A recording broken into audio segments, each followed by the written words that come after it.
The first Chinese began turning up in early 1865, eager to work. They were already organized into work gangs, each with its own headman.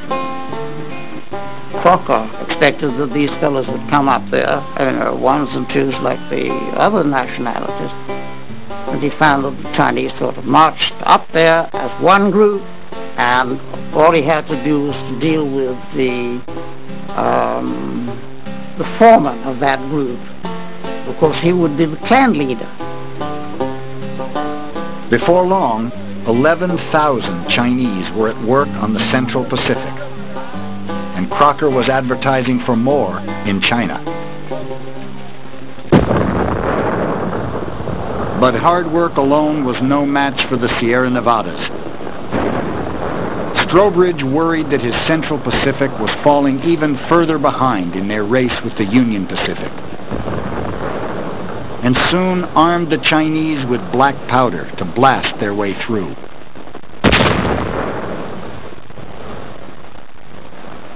It took 500 kegs of it a day, week after week, to carve cuts through the foothills.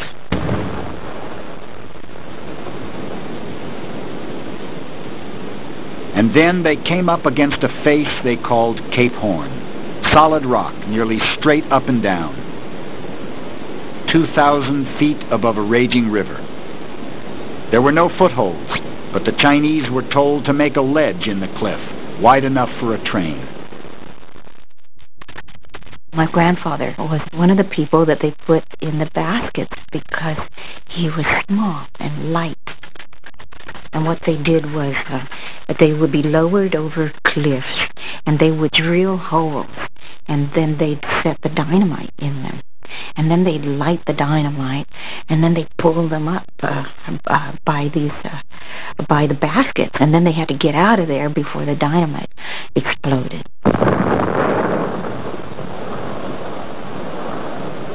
Huge masses of rock and debris were rent and heaved up in the commotion. Then came the thunders of the explosion like a lightning stroke, reverberating along the hills and canyons as if the whole artillery of heaven was in play. Before the Central Pacific could get through the Sierras, the crews had to gouge out 15 tunnels. They worked in shifts around the clock, but averaged just 8 inches a day. And they had to keep at it in every kind of weather. Snowstorms, 44 in number, varied in length from a short snow squall to a 2-week gale. The heaviest storm of the winter began February 18th at 2 p.m. and snowed steadily until 10 p.m. of the 22nd, during which time 6 feet fell. John R. Gills.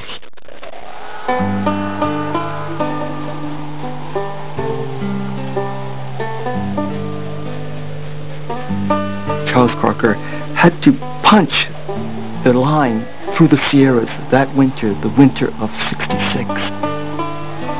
And the Chinese then had to build the railroad, lay the tracks. So they built these tunnels under the snow to keep advancing the line. And sometimes there would be snow slides, and entire crews of Chinese would be trapped under tons of snow. And their bodies would be left there and found the following spring. Sometimes the bodies were found with the picks and the shovels still in their hands. No one kept a precise count, but more than 1,200 Chinese died digging and blasting for Charles Crocker and the Central Pacific.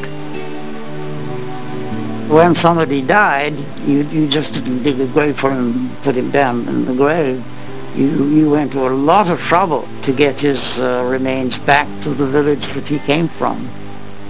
Because a Chinese doesn't want to be buried anywhere. He wants to be buried where his ancestors were buried, because he wants to stick together. Finally, in 1868, after 3 long years of back-breaking, dangerous labor, the Central Pacific crews did what few had believed anyone could do. They broke out of the high Sierras. John Chinaman, with his patient toil, directed by American energy and backed by American capital, has broken down the Great Barrier at last and opened over it the greatest highway yet created for the march of commerce and civilization around the globe. Territorial enterprise. The hardest part was behind them. The Central Pacific was back in the race.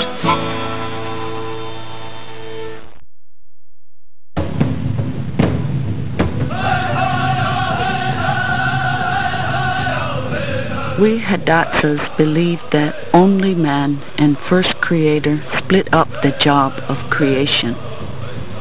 They made the river and the plains and the badlands. To populate them, first creator made the buffalo, but only man created a white man and the spotted cows the white man raised. When first creator saw what only man had done, he said, "You are foolish to make these things. The white men are a queer kind of men, and they will always be greedy." "That is so," said only man. And so he opened a hole in the earth and sent all the spotted cows down underground.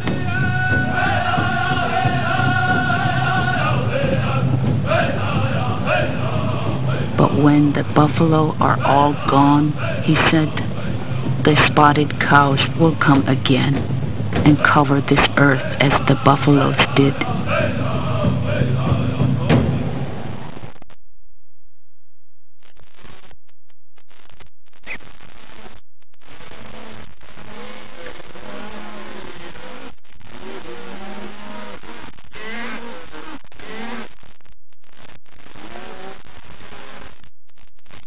Above all things, the plainsman had to have a sense, an instinct for direction. Few men have this instinct. Yet in the few, it is to be trusted as absolutely as the homing instinct of a wild goose. I never had a compass in my life. I was never lost. Charles Goodnight. Charles Goodnight was used to tough times. A dirt farmer's son, he had ridden bareback all the way from Illinois to Texas at the age of 9, and had been working full-time to support his widowed mother since he was 11.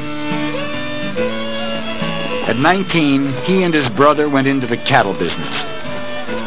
Still too poor to buy their own herd, they agreed to watch over someone else's, receiving every 4th calf as pay. Goodnight had managed to collect 180 head of his own by the time the Civil War broke out. But he left his cattle to join the Texas Rangers and fight for the Confederacy. When he returned to his ranch at the end of the war, he found the cattle business in ruins. Texas herds had multiplied wildly, from 3.5 million to 6 million. So many that beef prices fell to nearly nothing. It looked like everything worth living for was gone. The entire country was depressed. There was no hope.